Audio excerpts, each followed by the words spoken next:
Atis, Ricardo. Reporting for duty, Mr. President. Tinatawag niyo daw po ako. Yes, Ricardo. Ricardo, traitor ka ba? Tapat po ako sa tungkulin ko. Gusto ko makasiguro ang katapatan sa hanay mo. Kasama po yan sa tungkulin ko ang magsilbi sa presidente ng bansang ito.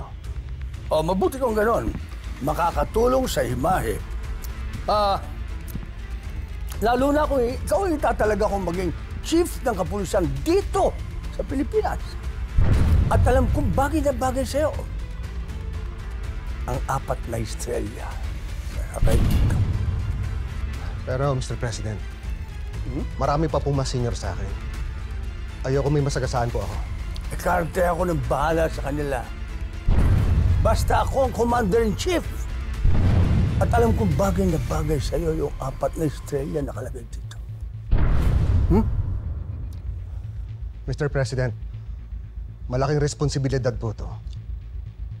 Pag-iisipan ko po muna. Alam ko naman eh. Alam ko naman. Pag-isipan mo, pero alam kong hindi mo ako bibiguin.